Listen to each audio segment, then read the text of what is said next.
Hi, I'm Craig the Geologist, and right now I'm standing on what's billed as the world's largest gemstone. Now, that's a title with a lot of asterisks, but I'm at a beautiful spot named Jasper Knob here in Ishpeming, Michigan. And you won't believe how gorgeous these rocks are. Come have a look with me.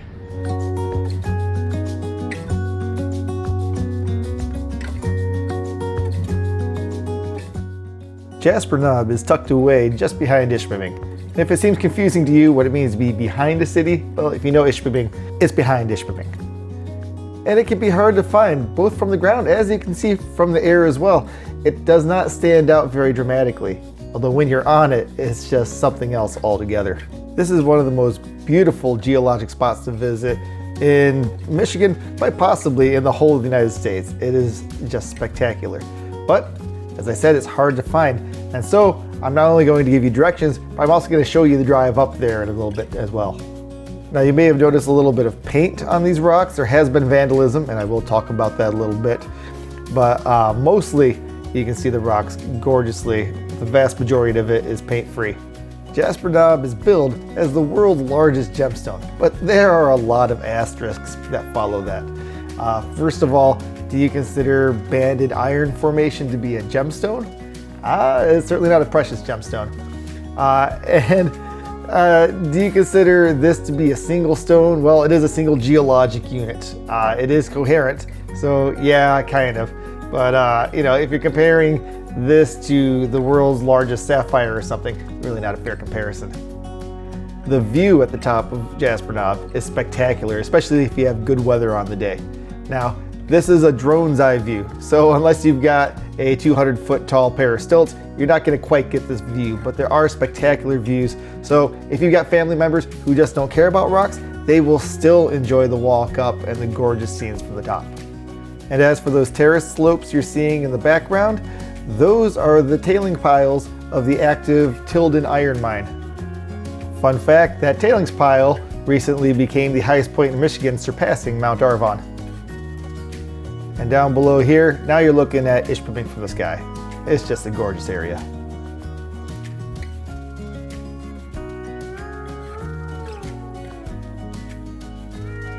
Oh, and look at that. Just below, a couple of abandoned small iron mines filled with water. People always have a hard time finding the place, and so I'm going to give you directions there. Now, I could just give you a house number that'll put you right across the street from it, but the person who lives there, not going to appreciate that. Would you like it if I gave out your address publicly for people to park in front of? You wouldn't. So what you're going to do is you're going to take Division Street, that's 28B, that's kind of behind Ishpeming, and you're going to turn on to Jasper Street. Jasper Street will take you up rather steeply to near the top of Jasper Knob. Now, you can put Jasper Knob into a mapping app and it'll show you where the summit is, but it won't really show you where to park, so it's kind of important to follow these instructions. Eventually, the road will stop climbing as dramatically and turn pretty significantly to the left into a residential area, and that is where you're going to want to park. Not in front of somebody's house. There are places to park on the side of the street that doesn't have houses. Please do not park in front of anybody's driveway, especially in anybody's driveway. Please don't antagonize the locals. People live here and they generally like living in a quiet spot. See that stone wall there? That's where you want to park. There's a tiny gap there with a very steep set of stairs cut into it. Park near that, in front or behind it, and that's your way up. The trail to the top is well maintained. It can be pretty steep in places. It's not very long. For most people, it's about a 10-minute hike. If you're a little bit less fit, maybe 20 minutes. As you can see, there are a lot of tripping hazards there, so make sure that you don't have any severe mobility issues. You have to be able to step over the roots. Now is as good a time as any to point out that this is not public land. It is publicly accessible, however, it is not public land. Jasper Knob is owned by the Cleveland Cliffs Corporation. Now they have made this available to the public, but as soon as it becomes a problem for them to keep it open to the public, you better believe they'll shut it down. All it takes is a little bit of barbed wire to keep out sign, and access for everyone is lost. So please behave yourself up there. I think most of my viewers are probably not the type to go up there and create problems for local residents or, do any partying. But always be safe. You see those fences to the right and sometimes to the left? Do not try to cross them. There are abandoned mines on either side you can fall into and die. And the moment there are deaths there, guess what? It's no longer a good idea for Cleveland Cliffs to leave it open to the public. So please follow the rules very carefully. There aren't very many. Don't do anything stupid, don't hurt yourself, and don't hurt the location. It's pretty straightforward stuff.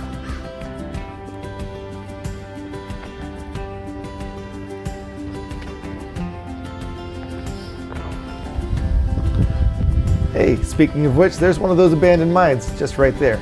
As you can see it from the trail without having to try to climb over the barbed wire and dangle yourself over. So get a view from the safe location right here and don't do anything dumb. It is a long way down. The trees disappear as you approach the top. It becomes pretty obvious that you're at the summit. The final climb is perhaps the steepest, but on this stretch, you can actually use those routes as stair steps, as long as you're careful about not losing your footing on them.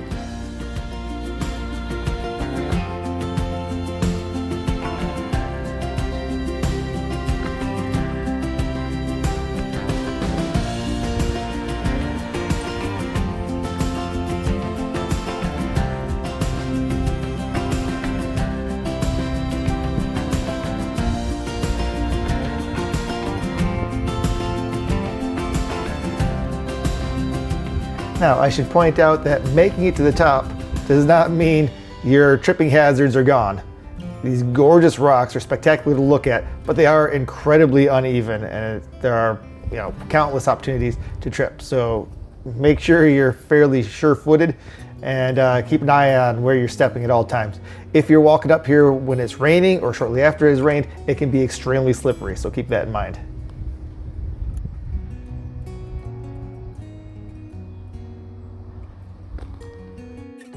The rocks up here are otherworldly beautiful. Look at those shiny silvers and reds. These are BIFs. BIF is an acronym for Banded Iron Formation. Typically, banded iron formation is composed of alternating bands of quartz or chert and hematite. But here it's just hematite on hematite on hematite, just different varieties. Now, something you see a lot of out here is folding in the rocks. You can see these are not perfectly flat layers at all. They're dramatically folded. And we're going to talk about that quite a bit. We're going to see a lot of that today. It's probably more interesting than the rock itself is what's happened to the rock. It's dramatic.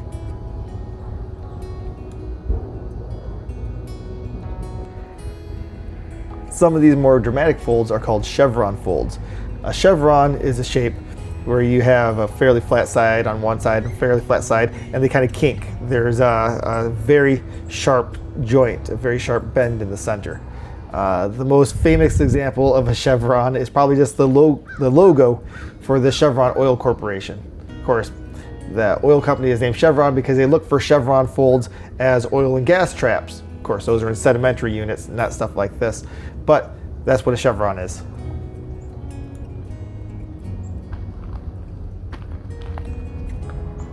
These banded iron formations are some of the most resistant rock units on the planet to erosion. And that creates this very dramatic, hummocky surface that you walk across. Why is that? Well, it's because you're walking across the folded rock units. In most places where you have dramatically folded rocks, the surface erodes away. And so you have a normal shaped hill. And then when you see rock cuts, places where maybe a cliff face or something like that, you can see the folds, but the top of the hill or the top of the cliff has just eroded through all that. Well, these banded iron formations are so resistant that even the glaciers couldn't just cut through them smoothly. And so you have these preserved folds that you have to walk across all along the surface. It's pretty amazing.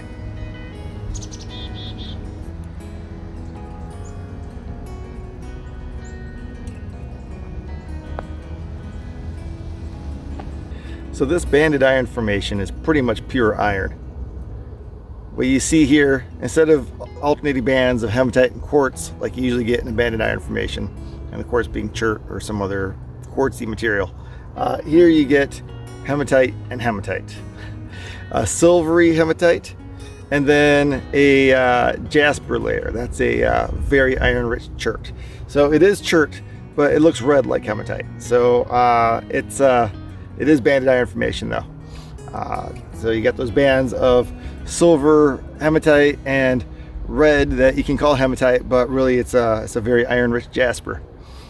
And what you're seeing in each of those layers is the cyclical boom and bust of an out-of-control ecosystem.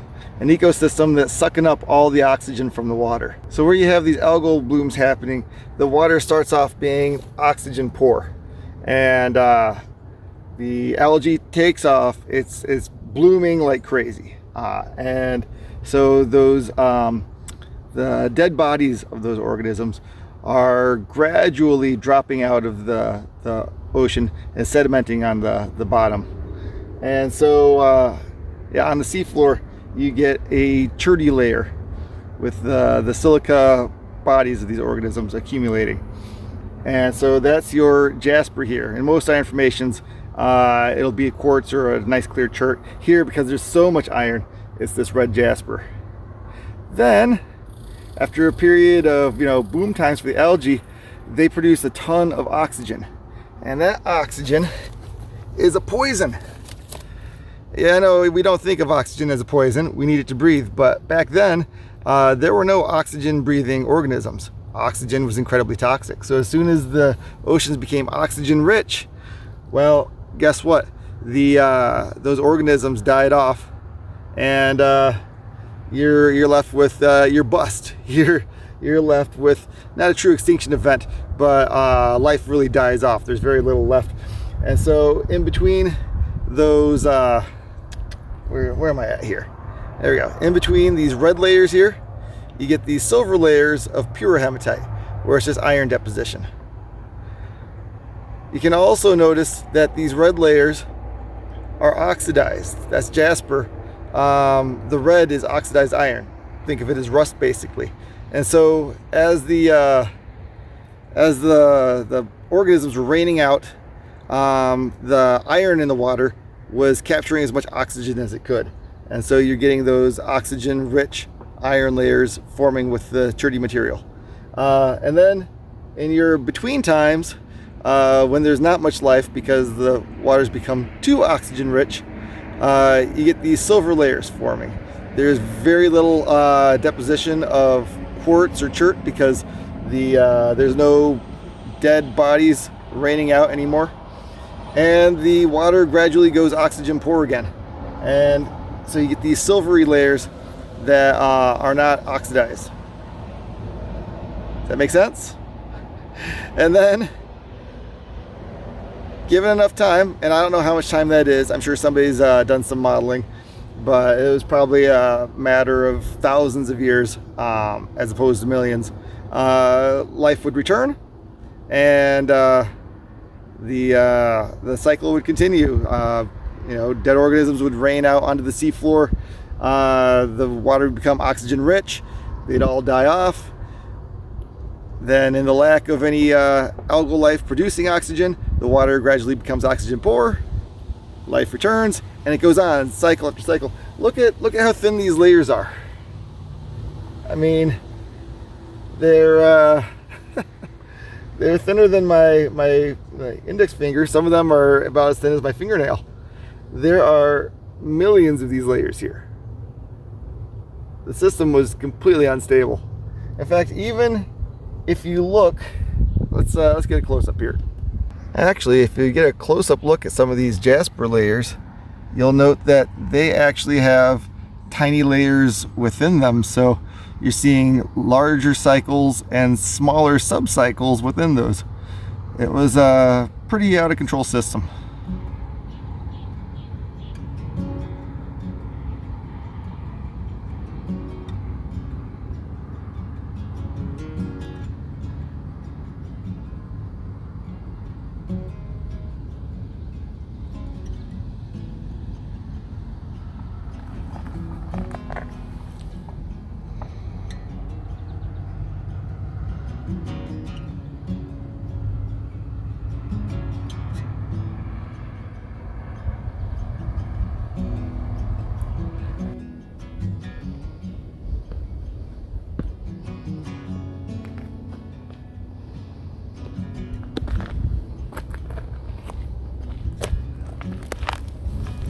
Well, now is as good a time as any to talk about why these rocks are so dramatically folded the way they are. Now, as you might guess, it's actually very hard to put complex, wild folding into a fully lithified rock. Rocks tend to be brittle, and where you do get folding, they can, over millions of years, bend to form large-scale fold structures, but to have it wildly folded like this, that's something different. And if it's hard to get folds in softer rocks like sandstone or limestone, you better believe it's incredibly hard to get folds in the hardest rocks on the planet, these banded iron formations. These are the most resistant rock units on Earth. And so for these to get folded up and crumpled like a piece of paper that you're about to throw into the wastebasket is wild. Something unusual is definitely happening here. To get a better look at what's going on, let's make our way over to the slope of Jasper Knob. It's not quite a cliff face, but it's very steep. Here you're seeing these squiggles in the rock. I don't really have a better way to describe it. These rock layers that were originally laid flat are all crumpled up. Well, as I said earlier, that can't happen with a hard rock unit like this. What you're looking at is called soft sedimentary deformation. These rock units were actually crumpled up like this before they became rock, while they were still soft sediments. Now, they wouldn't have been super soft because if there's a landslide or something dramatic happens and it's all just mud, it all falls apart, right? But this must have been some sort of a Play-Doh-like consistency, somewhere between being unconsolidated sediments and rock. And so this material got folded up while it's still squishy and Play-Doh-like.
Well, now have a look at this beautiful complex mess of soft sedimentary deformation. You can see how these units were just squished accordion style and folded up dramatically. You can also see places in here where the units have snapped, where they've bent, where they've been folded in half, where they've kind of curved back on each other even. There's a whole bunch of things happening here. Where you're seeing the broken pieces, you can see that it was in the process of lithifying. It wasn't completely soft. There was some brittleness to it still, but overall it was still very ductile.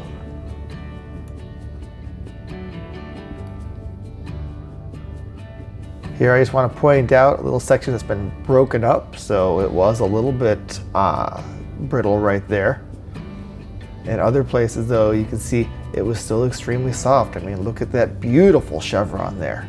Gorgeous. But it sits right on top of a layer that doesn't look very folded. So different sections were folded up in different ways. The rock units kind of slid past each other as they crumpled. You look up here, yeah, you can see it trying to make room for the fold below and getting really messed up.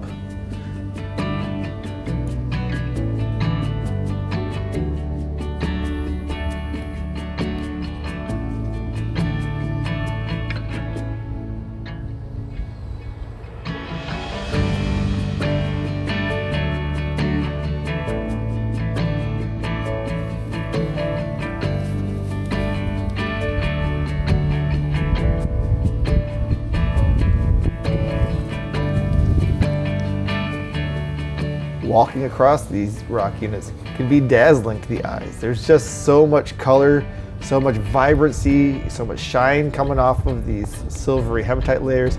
It's a real treat for anybody who loves rocks. Now, it is worth pointing out that you should not collect rocks here. You might be really tempted to try to hammer off a piece of rock. Don't do it. This is, as we mentioned earlier, private property that the Cleveland Cliffs Corporation has made publicly accessible. But don't be going up here trying to vandalize the site by breaking off pieces of rock. There are other places in the region where you can collect banded iron formation. In fact, the easiest place you can collect banded iron is probably from the Lindbergh and Sons quarry that is very nearby and is also extremely friendly to rock hounds. If you do try to collect rocks from this location, especially if you're trying to hammer them out, you're going to find two things. Number one, that you're defacing a gorgeous public site, which is something you should absolutely never do. And second, you're going to find that these are the hardest rocks in the world. It is pretty much pure iron. It is virtually impossible to hammer these things out. They can be brittle, but if you're just trying to wail on these things with a hammer, it's pretty much impossible. You're going to be hurting your hand more than you hurt the rock. You're going to be hurting your hammer more than you hurt the rock. Just don't do it. There are other places where you can collect. Unfortunately, where I'm filming now, you're starting to see some of the vandalism that's happened in the past. And it is senseless vandalism. At a lot of rock units around the world, idiot teenagers have spray painted, Dave loves Julie, Frank loves Elizabeth, J plus L forever, that kind of idiot stuff. Well, here it's even more senseless. As near as I can tell, somebody at some point took M80s and placed them in cans of paint and just detonated it. And it serves no purpose whatsoever except to attempt to ruin the beauty of the location. Now, I don't know who did this or why it was done, and I don't think anybody knows that. But my working theory is that it was probably a local person who owns a house nearby and didn't have any appreciation for the rocks or the natural beauty of the spot, but really didn't like people parking right in front of his house or clogging up the street with traffic to come visit this location. This site used to be used on the cover of geology textbooks. It was so iconic. And of course now, you can't really get those photos anymore from a lot of the spots. Now, as you saw, there are a lot of places where you can film and photograph and it's still pristine. But a lot of this area is covered with paint. Somebody did a real great job of trying to cover up the beauty and spoil the beauty here. However, I should also point out that paint is far less permanent than these rocks. The paint is weathering away in some places already.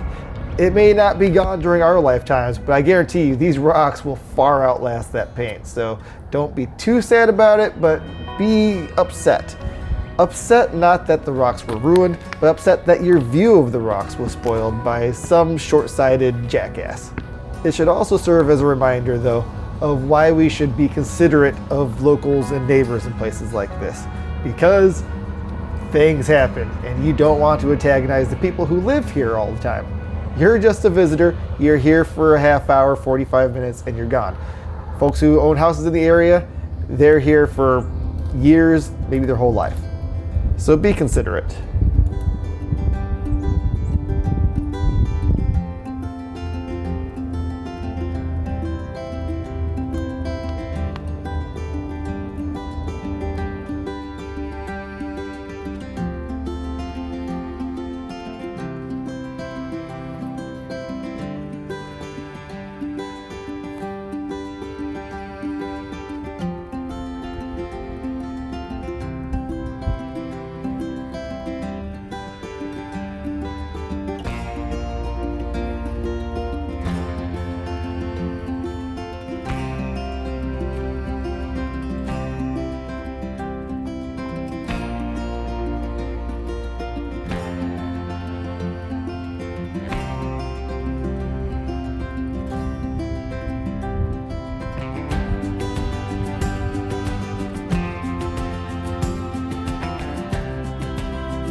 Well, thank you for joining me at Jasper, the world's largest gemstone, asterisk, asterisk. I hope you learned a lot, saw some beautiful rocks, and had a good time. I'll see you next time.